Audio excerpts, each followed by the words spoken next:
Webtoon family, how you guys doing today? I'm Webtoon King, and today I'll be doing my chapter review on Hardcore Leveling Warrior Earth Game Chapter 4. Now, let's get the art style out of the way. I love all the art style in this chapter. The character design is amazing, especially some of our OG series characters that we meet, but it's not confirmed as them, but I kind of confirm it because they look like them. So I like the art style. Now we're going to jump to the middle portion of the chapter because to me this is the most important thing that happened in this chapter. So the first thing we get to see in the middle of the chapter is a silhouette. And to me, just off the silhouette alone, I thought it was Heat Heater.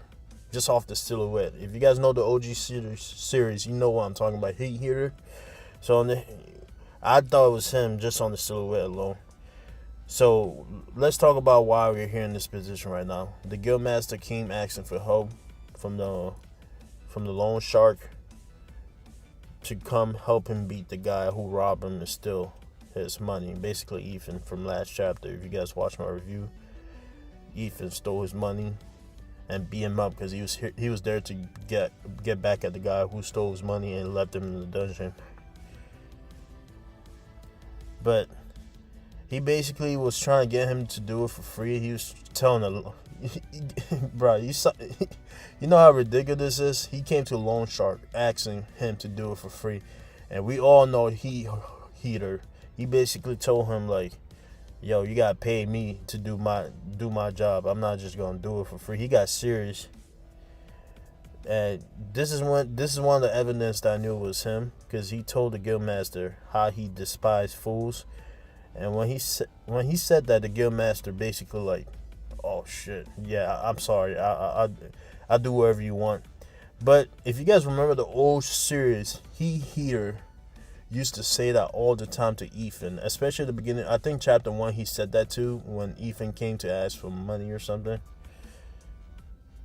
I think that's when he said that. But that's his normal catchphrase anyways. But the reason Heater decided to help the Guildmaster was when his own guys called him basically and told him that there's a red-haired guy who came here at a SS rank dungeon site. I'm assuming his guys his guys are basically like there to play security guard for the dungeon basically. So his guys continue to tell him how Ethan beat them up, took all the clothes, made him like heal sick girl that he was carrying on his back, until they were healing Armin so much that the healers were passing out. That's how bad her illness is. And don't worry, I'm gonna explain why Ethan and Armin's at a SS rank dungeon later. That's the beginning of the chapter, but I skipped. I'm doing the middle and last portion of the chapter first. But due to that, Heater decided to help the Guildmaster, because he realized when the Guildmaster mentioned that might be the same guy, and Heater's like, okay, I don't think you're lying. So he called a guy called Creed, and this is the final piece that convinced me that this is Heater, because Creed, if you look at the OG series, Creed, it looks just like Rim. Rim is the assistant guy for Heater in the OG series. Now, Creed in this series is a #1 rank assassin, and that's so cool because, yo, the interest alone, the way he is so cool, the interest alone. So Heater is calling Creed, and he's at the job, and you just see a guy behind him. I guess he's doing the assassin job right now, because there's a guy who pop up and trying to kill him, but it looked like he has a shield blocking bullets. I don't know what the build that is. Obviously they're gonna tell us later, especially since at the end of the chapter he decided he's going after Ethan. But anyways, the guy shoot him, but the bullet stopped. And then Heater is like, all right, I could call you back later, but he's like, nah. You just see a scene of him, Creed, behind the guy who tried to kill him, and you just see him kind of like there's lines indicating that Creed cut him already. But Creed, while on the phone, still told Heater is like, nah, never mind, I'm bored anyways. And while pulling up his dagger, you see the guy cut in half, and that shit was coolest. He was on the phone the whole time and killed the guy, and you just see the guy split in half. That shit was cool as hell. And the one question he asked Heat Eater was like, "Yo, is he strong?" Because he's bored right now, so that's why he's helping Heat Eater. Is like, "Yo, I'm bored." And the funny thing about this is, think about it. Heat Eater is still a loan shark in this universe with none of their memories. And somehow Creed, aka Rim to me, became a assistant to Heat Eater again. Even though it's not really like he's working for him, but it's kind of working for him. So he became an assistant, and Heat Eater became a loan shark again. That's funny to me. But anyway, we go to the end of the chapter with Ethan and Armin. They're inside a dungeon right now. The SS rank one that kind of took over. While being in there, they got attacked by a shrimp monster. And Ethan had to protect Armin because she got scared or whatever. But while protecting Armin, he basically mentioned to her how how she is not easily frightened. Now he's talking about the OG Armin.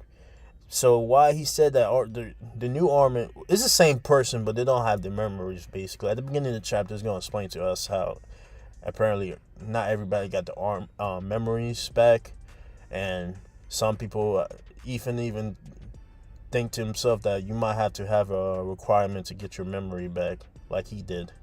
So not everybody got the memory back. So Ethan basically had to explain to her because she asked him because it's like, how was she? Because he keep talking about her. Armin asked him, how was I in the past, basically, and Ethan kind of explained how she was brave, blah blah blah, and Armin was like, did she save you? And he was like, it looked like he didn't want to admit to that because he's still prideful, but he's like, yeah, she saved me a couple of times, basically. And then after we see a montage of Ethan explaining how brave she was, we also get to see Armin kind of like figure out, based on how Ethan is talking, the chapter ends with Armin asking, oh, so you did all this because you liked her. And we see Ethan with his red face getting shy as hell. That shit funny.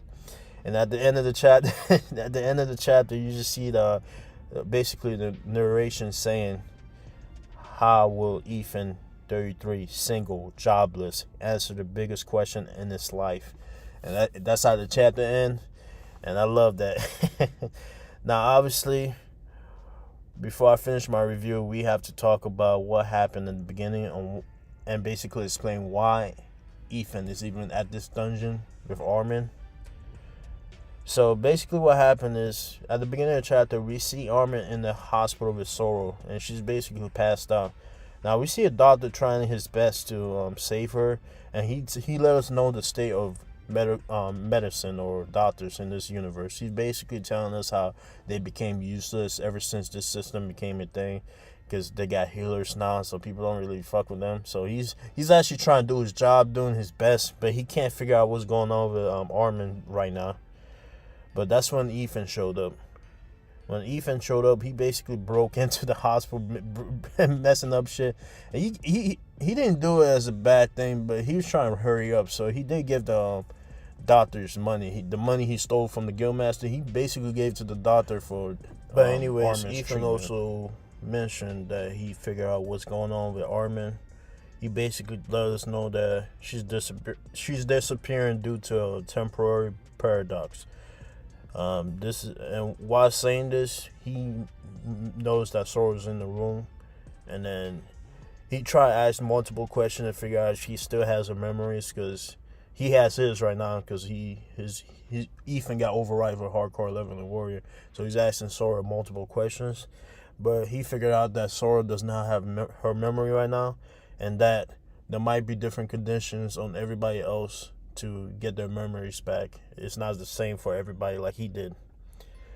So he figured out her condition, and he basically also figured out that Zoro doesn't have a memory back, and Zoro kind of let us know why she passed out.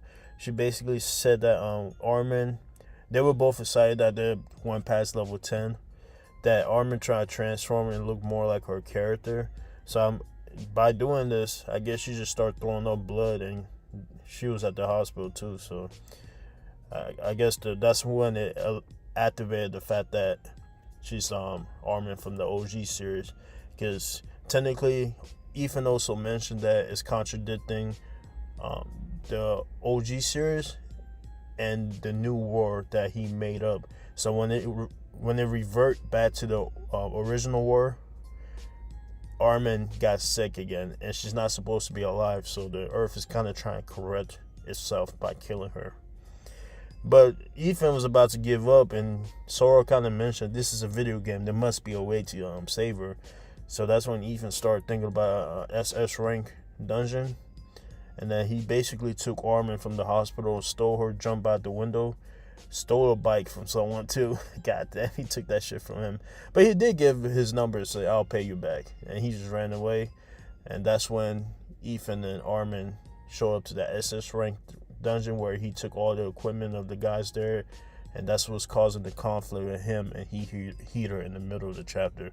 So that's why they're at the dungeon. This is why Heater sending Creed to come after him, and that's basically what happened this whole chapter. So obviously my